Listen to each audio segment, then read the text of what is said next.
सभी को नमस्कार। कैरियर फर्स्ट चैनल पर आप सबका स्वागत है। डिक्टेशन लिखने के लिए तैयार रहें। Ready, start.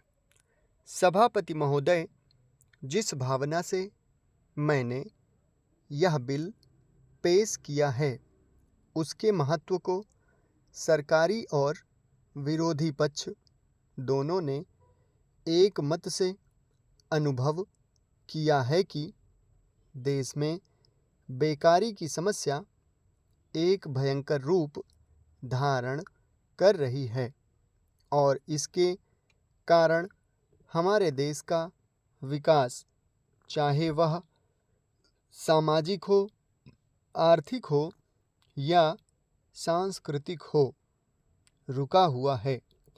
पिछले 55 वर्षों से इसी परिस्थिति का निर्माण होते हुए हम देख रहे हैं। मंत्री महोदय ने यहाँ पर अभी कहा कि राष्ट्रपति इस काम को नहीं कर सकते हैं क्योंकि यह उनके अधिकार के बाहर है। आप जब भी यह देखते हैं कि किसी राज्य में वहाँ की व्यवस्था, वहाँ का विकास ठीक नहीं हो रहा है तो उस राज्य में राष्ट्रपति का शासन लागू कर देते हैं। जब किसी राज्य में अराजकता फैल रही हो, विकास का काम समाप्त हो गया हो और वहाँ के नेता जिम्मेदारी से काम न करते हों तो वहाँ पर राज्यपाल का शासन लागू कर दिया जाता है। ऐसे अनेक उदाहरण हमारे देश में मौजूद हैं।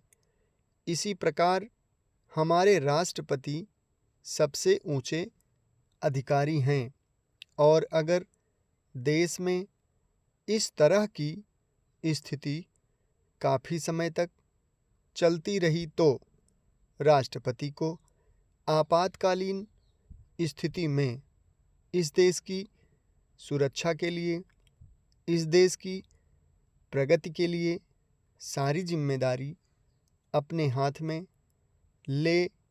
लेने का अधिकार है। हमारे भाइयों ने बहुत से उदाहरण दिए कि राज्यों में संयुक्त सरकारें नहीं चलीं, लेकिन उसके पीछे राजनीतिक मामले थे। अगर कोई राजनीतिक पार्टी जिम्मेदारी से काम नहीं करती तो संविधान में यह स्पष्ट है कि उस राज्य की सारी जिम्मेदारी राष्ट्रपति की है। मैं आपको एक उदाहरण देना चाहता हूँ।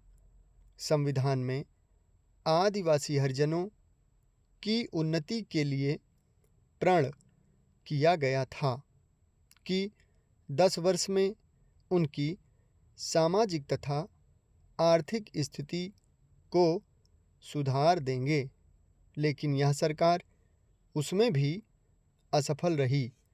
इस समय को 4 बार 10-10 साल के लिए बढ़ाया जा चुका है, लेकिन फिर भी उनकी आर्थिक और सामाजिक उन्नति नहीं हो रही है। इसमें यह सरकार बिल्कुल असफल रही है। पिछले सत्र में इस विषय पर सरकार के विरुद्ध अविश्वास का प्रस्ताव भी आया था। इसलिए मेरा कहना है कि भारत में इस समय जो बेकारी की समस्या है वह इस ढंग की समस्या है जिसके रहते सारे देश को उन्नत बनाने की व्यवस्था हम सोच रहे हैं। समाप्त। धन्यवाद।